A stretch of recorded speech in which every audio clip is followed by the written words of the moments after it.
This episode is sponsored by The Power of You, a leadership resource for entrepreneurs, solopreneurs, and anyone intent on developing their leadership impact and supercharging their career. For more information, check the podcast webpage or show notes. Hello and welcome to another episode of The Soul of Business with Blaine Bartlett. I am your host, Blaine Bartlett. This title of this podcast is The Soul of Business. And when I wrote the book, Compassionate Capitalism, the tagline on the book was, or the tagline on the title was, A Journey to the Soul of Business. And we're coming up on, I'm thinking, somewhere near 250 episodes on this podcast now. I've been doing it for about 3.5 years. And my guest today is, because I always ask in the podcast, and when you hear the term the soul of business, what does that evoke? Well, my guest today has actually written a book around that very question. As a matter of fact, I'm going to just crib something here very quickly from chapter 1 of the book, and that's just 2 paragraphs. A company's competitive advantage can only be sustained if it is an authentic manifestation of that company's unique essence, its corporate soul. Like individuals, groups of people, sports teams, families, even corporations have souls too. A personality, an essence that makes them unique. The difference is that whereas people are born unique, the unique essence of an organization needs to be uncovered and cultivated. That's the piece that I'm very fascinated to explore with my guest, David Lapin. David is the author of the book, Lead by Greatness, and is the founder of Lapin International. It's a consulting firm. He's got a fascinating background, Rabbi Lapin, by training. He is a rabbi, but he was also raised, he was raised, I mean, that just kind of comes with the territory here, raised in apartheid South Africa. And he worked real closely with Nelson Mandela's government. And here's what's fascinating for me. They developed one of the world's first corporate ethics codes. Ethics. How do we behave? And today, he and his company, they they work with leaders around the world to align identity, purpose, and culture in order to, quote, unquote, unlock clarity, trust, and performance. Now, that's probably the most formal introduction I'm ever going to give on one of these podcasts. But I wanted to be sure I got that in place so that we had a really good understanding, you, the listeners, of who it is that we're actually speaking with here, because there's a richness that David's bringing to this conversation that I am just excited to unbundle. So, David, welcome to the show. Thank you, Blaine. Thanks for having me, and looking forward to this conversation very much. Yeah, working with Nelson Mandela, we'll just kind of range around here a little bit here. With the idea of establishing the world's first corporate ethics code. Now, when people, and I'll just speak for myself, when I think of Nelson Mandela, I don't particularly think of him in the context of businesses and business ethics. How did that come about, that was a focal point for the government? And it wasn't just the government, it was the Institute of Directors, it was the Chamber of Commerce, so there were different stakeholders in that initiative.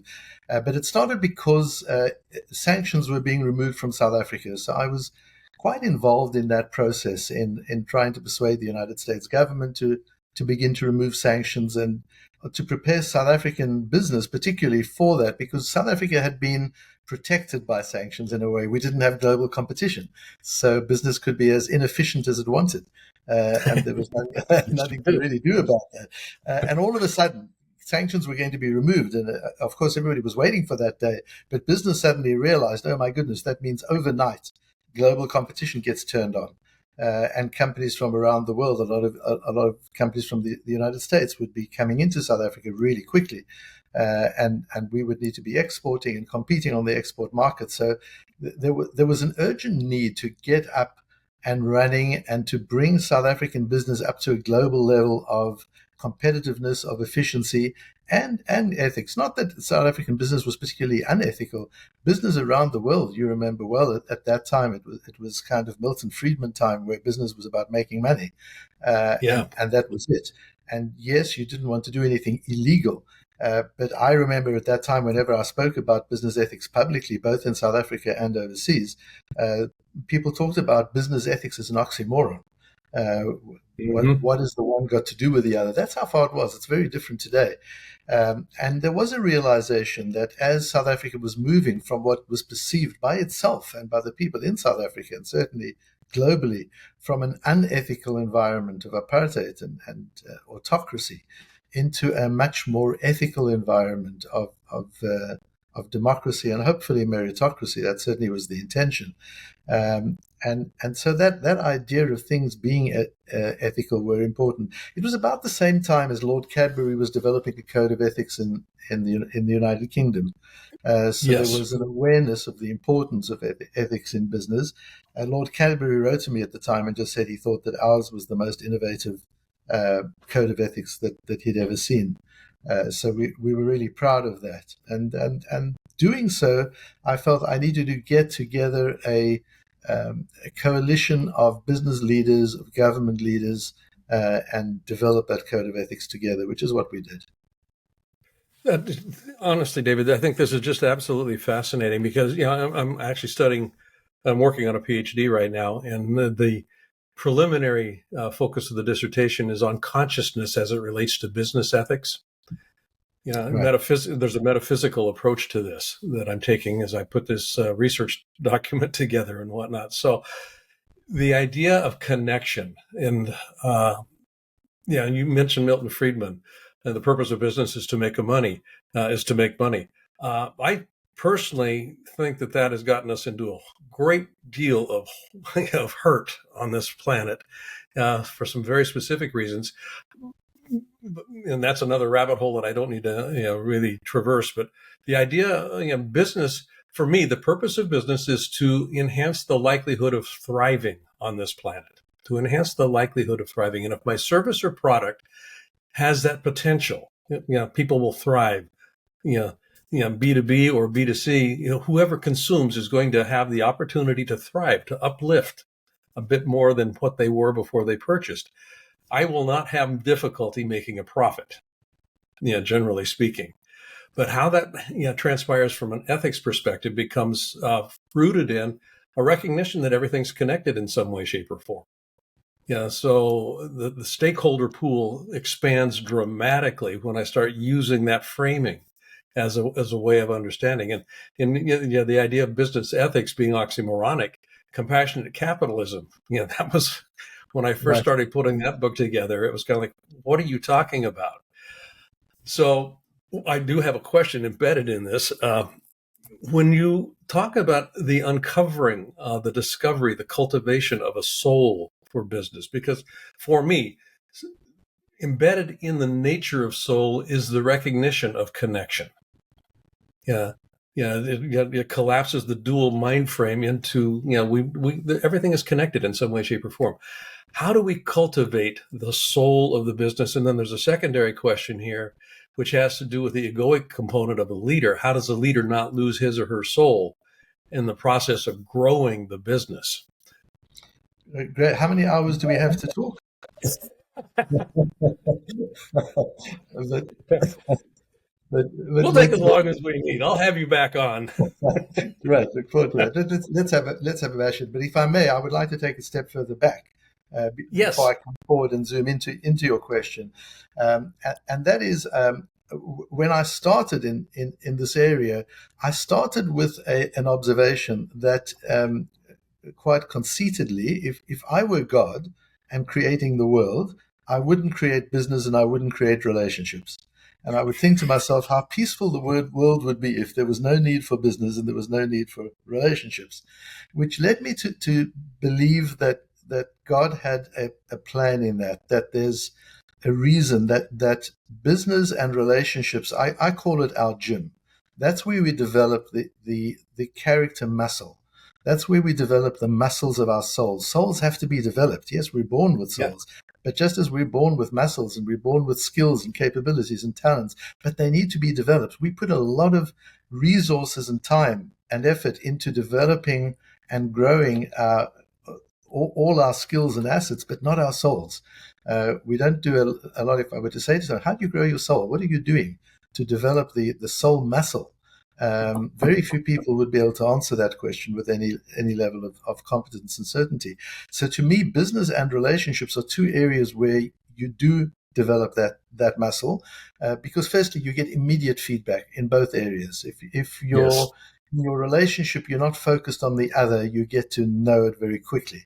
If in business you're not focused on your customer, you get to know it very quickly. The last business you would want to be invested in is a business whose leaders are focused on their own prosperity. You want to be focused. You want to be invested in a business whose leaders are focused on the prosperity of others, as you mentioned, on the consumer, on the customer, on the other stakeholders, the investors, and so on. So you're constantly in business. You're constantly thinking of the other. You constantly, although people think of business people as people with big egos, and that might be so in many cases, but at the same time, there are people who constantly are thinking of something bigger than themselves. They're constantly building something bigger than themselves. Their mind and consciousness is involved in someone other than themselves, and that activity becomes really important in the development and in the understanding of soul. So when we talk about a business having a soul and an individual having a soul, you're really talking about that part of you which is designed for service. We're built for service. We were put into this world to serve. We can't choose whether or not to serve. We can only choose who to serve. We can serve ourselves. We can serve our families. We can serve our customers. We can serve our nation. We can serve God. You can choose who you want to serve, but you're in service. And business is a mechanism that attaches a value to the service I provide. If I provide the service efficiently and I provide a valuable service, I make money. The making of money is a measure. It's like this score points in a game of tennis. You don't play tennis to score points. You play tennis to win the game, to enjoy the game, to test yourself against your opponent. And so it is in business. The profits we make are the scoreboard of how well we are providing service that matters to other people. Beautifully stated. Beautifully stated. I love the notion that we are all here to serve. I mean, that's kind of the end all be all of existing on here. And I kind of chuckled a little bit when you were talking about God wouldn't have created businesses or relationships. There's an old organizational development joke that goes something to the sense of management team went away and designed the perfect organization, and then they screwed it up when they put people in it. And Exactly, that's right. because that relational dynamic, and everything's a relationship. Everything functions from a relational component in some way, shape, or form. So leaders have relationship with stakeholders. They have relationship with the expectations of their employees. They have relationships with, their spouses, their families. They've got all of these varieties of relationships, and as they're growing their companies, this whole idea of the soul, we are born with one. There's no question about that in my mind. It's oftentimes atrophied for many people. How do we actually, from a leadership perspective, ensure that we don't, if we are connected to our soul, we're aware that it's present and actually operating as fulsomely as it can at this point in time. How do we, when we're growing our business with all of the expectations that are layered on, how do we not lose connection with this? So I think, Blaine, it's really important when you talk about connections. One of the most important connections to be conscious of all the time is the connection between body and soul, between our physiology and our soul. So we're born with a survival instinct, and that gets us into defensive situations often, certainly when we feel physically threatened, but even when we feel emotionally threatened, we get triggered into defensiveness. That's all an evolutionary function of self-protection. Then there's another whole, I call them two operating systems, that I call as the defensive operating system, the operating system that is designed to defend us against threat. But then alongside it is what I call the heroic operating system. And the heroic operating system doesn't mean heroic in the sense of jumping into a burning building to save a child. Heroic simply means putting somebody else before myself. putting interests of someone other than myself or something bigger than myself, as Viktor Frankl says, putting that before myself, that's heroic. And the soul part, the more we act heroically when our physiology is telling us to act defensively, the more we're building that soul. So just as in the gym, if it weren't for gravity, we wouldn't build muscle. So if we're on the space station, you can lift 50-pound weights, 100-pound weights, 500-pound weights, doesn't make a difference. And lifting weights is not making you any stronger. It's because there's gravity. Overcoming gravity is what builds the muscle. And so overcoming the gravitational pull of our physiology, the gravitational pull of our self-defensive mechanisms, our survival mechanisms, overcoming that and being willing to move beyond that and to do something for others rather than for self, that's what builds that soul. That's what brings me into connection with that soul. So if I do something for you, it might be I give you a compliment. I greet you warmly in the morning. It might be I give you a gift. It might be I teach you something you didn't know. And I see that spark in your face when you appreciate what I've done. That ignites something in my soul. It does nothing for my body. It does nothing for my physiological response. It doesn't make me feel physically more secure, but it makes me feel valued and appreciated because there's been a soul connection between us. So every time we find ourselves doing something for others or for a cause, we are igniting the soul, we're powering the soul, we're using the soul and therefore strengthening the soul. And that's how we get in touch with it. That becomes really important. Now, we can talk also about what really is our identity and how does our identity work with our soul. But in terms of how do we access it, how do we feel it, and how do we grow it, it's through overcoming the gravitational pull that our natural evolutionary responses require of us. Yeah, I'm very seldom at a loss for words. Your articulation of this, David, is just it's beautiful. I mean, yeah, I read something and I don't know if you're familiar with this philosopher Thomas Troward. He's a Scottish 18th century philosopher. He was a jurist. He wrote in one of his Edinburgh lectures. It was titled "Beauty." And he speaks about the beauty inherent in anything. When you actually apprehend the beauty, when you see the beauty, you're actually experiencing the soul of that item, whatever it is. And in that context, leadership has beauty. And when you're putting it in, I'm framing this in the heroic operating system. There's beauty in that because it speaks to the soul. And that leads me to a question around something that you've developed that has to do with the leader's fingerprint. I think you call it a digital fingerprint. And it's actually a protocol that you actually work with your clients with. I'd like you to talk a little bit about that, if you would, because I think that there is a link to what you're speaking to. As a matter of fact, I'm almost certain there is. Yes. So if you wouldn't mind, you just kind of unbundle that a little bit. Sure. So we called it the leadership fingerprint originally. And the reason I called it a fingerprint is because having developed a fingerprint with thousands of leaders, we haven't come across two that are similar or the same. And therefore it's a fingerprint. It's just the way you are. And what it is it maps how you work with your values. It maps your moral philosophy. And everybody's moral philosophy is a little bit different. And moral philosophy manifests in how our trade values off. We all have values. We're raised with values. We have innate values that we're virtually born with, and we have values that develop through our life experience and our environment. But we have things that are very close to us, very dear to us, deep inside us. And that's kind of soul stuff. But what's important is how we manage those values. So you and I might both value kindness and honesty. And in that way, we would be the same, as we would be the same as millions of other people value kindness and we value honesty.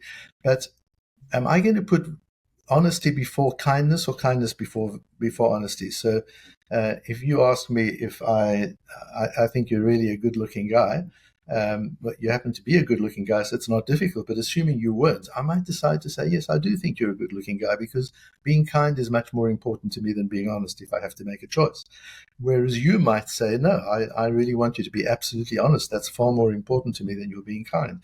And there we would make opposite decisions even though we have the same values, because we have different leadership, what I call leadership fingerprints, the way they're designed. So we design the fingerprint in concentric circles, and I might have honesty at my core and around that kindness, and you might have kindness at your core and around that honesty. And so we used to develop, and still do, we develop those fingerprints for people and with people in coaching sessions, and it can take 3, 4, even 5 coaching sessions to be able to discover, because it is a discovery. It's not a manufacture. You really have to discover the value system, and to discover that, it took a number of coaching sessions.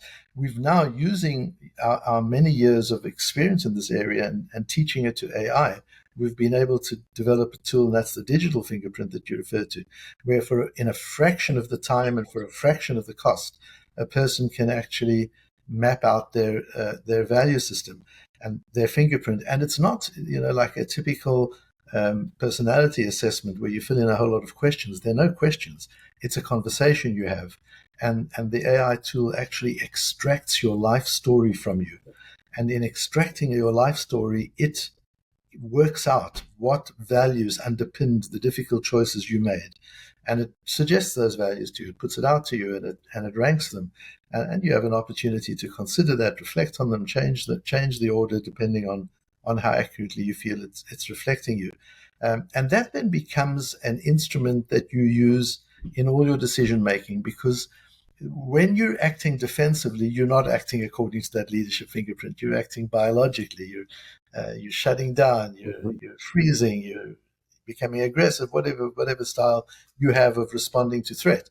But to be able to pause for a moment and say, "But what does my leadership fingerprint require of me? What does a person with this leadership fingerprint do?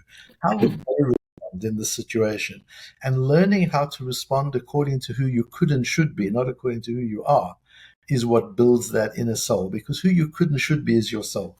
Who you are is just the circumstance. It's just, when people say, "I'm authentic," what you see is what you get. I say to them, that sounds like a monkey. A monkey is brilliant. What you see is what you get. The monkey makes no attempt at pretense, because animals don't pretend. They are authentic in that sense. But for human authenticity is not about what you see was what you get. Human authenticity is what you get is nowhere near what you could be getting. Authenticity is me at my best. Authenticity is me as I could and should be. And that's what this leadership fingerprint now, the digital fingerprint, helps you discover. Who are you at your best? Who could you be? Who should you be? And how do you begin to live that being, that person, rather than the person that you are just because of your biological responses? Yeah, that notion of authenticity in a leadership context. I do a program. I'm on the teaching faculty of the American Association for Physician Leadership. And the program that I've developed for them, and I've been leading for them for about 15 years now, is leadership authenticity. And at the very beginning, we wrestled with, how do we define authenticity? I mean, we looked at Heidegger, we looked at we just all just parsed it down, and I eventually got to the point where colloquially I defined leadership as, it's what I'm left with when I stop trying to manage your perception of me. Oh, that's great. Beautiful. And that seemed to free up people's ability to kind of go, to breathe. It's kind of like, oh, stop managing your, because all these docs had all of these diplomas, all of the paper on the wall. I graduated Johns Hopkins. I did my residency at Mayo, and that's not who I am. Right. Something else is in operation here. We're this fingerprint notion, the way that in the work that we do with our clients, we define leadership in 5 there's basically 5 pieces to it. Influencing others in order to co-create coordinated movement in pursuit of a worthy ideal. Those are 4 things, not 5. But the influencing piece takes command and control out of the equation, because it really now becomes a question of state of being. When I enter the room, before I open my mouth, I'm causing movement, because I'm an energetic body, and people are making up stuff in their minds about my presence. Is that digital fingerprint or the leadership fingerprint, is it roughly analogous to influencing modality? Is it an influencing modality? I guess it'd be a question that I would have Well, there yes, because you're speaking about values and go yes, ahead. I think it comes even closer to what you were saying about the that inner place from which you come. That the and that of course does determine the energy that you're projecting, which starts the movement around you. So I've defined leadership very similar to you in the sense that leadership is the capacity to inspire people to change their attitude, actions, or thoughts without exerting status, without using your position. Just being able to inspire change through who you are, not through what you command. And who you are, to access who you are, this digital fingerprint helps you get that, to look at that and say, wow. And very often when people get to their fingerprints, they look at that and do say, wow, I'm almost embarrassed to think that this is who I am. I never knew that this is who I am. So, some people are humbled by it and don't want to even share it with others because they're so uh, taken by it. They feel it's almost arrogant to do that. People's fingerprints are inevitably greater than they project themselves, much greater than they project themselves. So then for me, leadership becomes the process of bridging that gap, of becoming the person that I could be, that I'm represented in my leadership fingerprint, and not the person that people see me as, or to your point, the person whose perception I manage. Yeah, which there's an idea here. There's two pieces. We're getting close to time here. Unfortunately, I'm going to have you back. um, because every organization is basically a group of people that are in relationship, and they're in relationship with literally anything and everything, everybody, vision. I've got a relationship with my chair, all of those sorts of things. And if these relationships are working pretty well, relatively well, the organization's got a pretty good shot at being successful. If there's a breakdown that's not attended to in any of these relationships, things start to go off the rails. And so the idea of relationship, getting them back on track, oftentimes is rooted in something that most people don't, I think, have a real grasp around, which is trust. Yeah. So when I have to have a difficult conversation about something, do I trust myself to handle the consequence of having that difficult conversation? We will tend to put, in my experience, the onus on the other to start rebuilding trust. If only they would.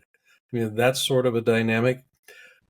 How does trust function as a leadership lever in the work that you do with your clients and with the organizations with whom you've been chartered with, So, Blaine, shepherding? as I'm sure you found over the years in all the work that you're doing, it's crucial. It's absolutely core, as you said, trust in myself and trust in others. And it's very difficult to trust others if one doesn't trust in oneself. Important, I think, in our work has been the idea that trust is an output, not an input. You can't command trust. You can't say, you must trust me. You know what we think Yep. of people is they trust me. That's Trust the me. last thing we would do, right? Red flag runs up. Exactly. You can't say trust me. So you've got to be able to radiate trust as an outcome. I consider there to be three levers of trust. That is humility, vulnerability, and generosity. And I came to those by asking myself, who don't we trust? We don't trust people who are arrogant. We don't trust people who are invulnerable, who have an answer to everything, who always seem to be perfect. We don't trust people who are not generous, who are not willing to share. So to me, to build trust, one needs to excel in those three characteristics. In developing one's humility. And that really does need to be developed, as we talked about building the muscle. There's the humility muscle, there's the vulnerability muscle, which is one of the hardest to build, and the generosity muscle. And humility doesn't mean I'm nobody, I'm nothing, I'm unimportant. I define humility simply as I'm incredibly important. I'm a great human being. I have a divine soul. I have a great human intellect. I'm capable of so much more than I'm even doing, but I'm part of something a million times bigger than me. Um, uh, Mhm. the magnitude of who I am is just so irrelevant in the bigger scheme of things. Doesn't mean I'm irrelevant. It just means back to relationship. I am in relationship with something so much bigger than me. I'm part of a system. I don't stand alone. So that to me is humility. And so we do help leaders build those muscles to develop, because in business school, it's not often taught that a leader should be humble, that a leader should be generous, that a leader should be vulnerable. On the contrary, until recently, it used to be taught that those three characteristics cause one to be taken advantage of. And Yeah. so don't show your vulnerability. Don't be too humble. Be out there. Be confident. And don't be too generous. People will take you to the cleaners. And we teach the opposite. Being heroic is being able to be those three things, and yet, because of your stature, not be taken advantage of. Yeah. An old mentor of mine, a fellow by the name of Dr. Will Schutz. Will has passed some many years ago. But he used to talk. We used to do encounter groups. I mean, I'm taking myself way back into the 1970s here. But and the idea there was, we would be there for 5 days, almost 24 hours a day, just encountering, that whole relational soup and stew and all kinds of stuff. But his point was that people connect through vulnerability. And that was the entire focus there, was how do we, quicken the ability of people to actually get past the facade and connect. And then based on that connection, have a basis to move forward from or do anything from. I amended that when I started doing a lot of work in corporations, to saying, in addition to people, we connect through vulnerability, we disconnect through certainty. And it's that certainty that is, we're trained as leaders, particularly back, when I first started out in B school and everything else. Don't let them set you, don't let them see you sweat. Yeah. Yes. Yeah. Well, there's no place for people to enter, and they don't trust the ability that they have to connect. And as a consequence of that, everything else becomes an open question. So Right. I'm going to actually have to close here, but I want to ask this, just in terms of what you would consider to be the least. I'm going to back that question into a different way. What is the leadership skill that you think in today's environment that is most needed to be developed? So, Blaine, as others have said, I would say self-awareness, but I think what's a little bit different is how I define self-awareness. I see three levels of self-awareness. The one is being aware of yourself, knowing what you're feeling, what's going on inside you, both emotionally and physically. And the other is awareness of how I'm landing for others. How are you experiencing me? And my ability to recalibrate to ensure that the way you're experiencing me is authentic and is the way I'm hoping to come across, and to know if that's not so. Are you experiencing me as invulnerable? Are you experiencing me as arrogant? That to me is the second phase of authenticity. So the one is, how do I feel about myself? The second is, how do you feel about me? The third is, how do I make you feel about yourself? To me, that's the highest level of self-awareness and the most important leadership concept. If in our relationship, and you've talked a lot about relationship, which is so core, if in our relationship you're going away feeling better about yourself, you're appreciating your own greatness. If you go away thinking, I'm a great fellow, well, that's okay, I've done a good sales job. But if we go away with you thinking you're a great person, that's something you'll never forget. That's something that will stay with you. And to me, as a leader, that's a leader's function, is to enable the people around him or her to feel amazing about themselves and their own capacities and capabilities and who they could and should be. I love that answer. I love that. I'm smiling. I'm actually kind of giggling here. I think we are brothers from different mothers, because yeah, I talk with the clients with whom I work about their bow wake. Just imagine a boat moving through the water. There's always a bow wake that's generated, and it's an indication of how much resistance is being produced. And one of the metrics that I invite them to begin to think about is, how do you imagine people feel about themselves when they're in the presence of your bow wake? Yeah. Right. And it's been a fascinating question for people to wrestle with, because it begins to point them outside of self. Right. And I love the heroic operating system. It's a gateway into a heroic question. Right. Right. So Totally. David, I'm so sorry. We've got to, bring that. I literally could keep going.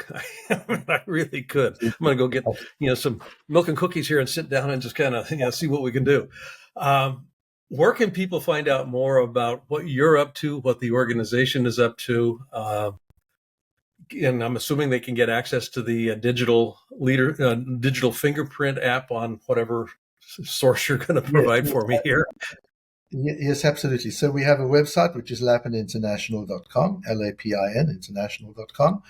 On LinkedIn, you can follow me on LinkedIn, David Lapin, or Lapin International has a page. And on our website, you can access the digital fingerprint, or you can just send us a note, and we'll be happy to send you a link to it and then enable you to explore it. Those are probably the two easiest ways to get hold of us. Okay, great. Folks, we've been listening to David Lapin. The book, and I do want you to get a copy of the book. It is an amazing read. It truly is. Lead by Greatness. And just open it right to the first chapter, and then you're going to be off and running. pretty much guaranteed. David, thank you again for being such an incredibly erudite and informative and generous guest. I mean, truly, I've loved this conversation. Thank you very much, Blaine. I've enjoyed it enormously and look forward to a follow-up sometime. Absolutely. Folks, thank you for listening to this episode of The Soul of Business with Blaine Bartlett. As always, my admonition to you is do what nature does. Go outside in your life and find a way to be a center of distribution, not a center of accumulation. Nature works best when distribution is the modus operandi. So just kind of go out there and give something away. Give it a hug, give a smile, give a wink to somebody. Tip the bill. Yeah. Your service provider could actually benefit from that, and you'll feel good too. So until next time, have a great rest of your day whenever you're listening to this, and we'll see you on the next episode. Take care. This episode is sponsored by The Power of You, a leadership resource for entrepreneurs, solopreneurs, and anyone intent on developing their leadership impact and supercharging their career. For more information, check the podcast webpage or show notes. Hi, I'd like to ask you to do something for me if you wouldn't mind. If you like this episode, I'd like you to not only subscribe on your favorite site, but I'd also like you to give a rating. Ideally, a 5-star rating would be greatly appreciated. But I think more importantly also would be just some comments. That helps with the algorithm and it helps build the audience with this. And more than anything else, if you could invite somebody else to listen, just share this episode with a friend, with a colleague. And I'd like to see how we can grow the soul of business. I think it makes a difference. Thanks.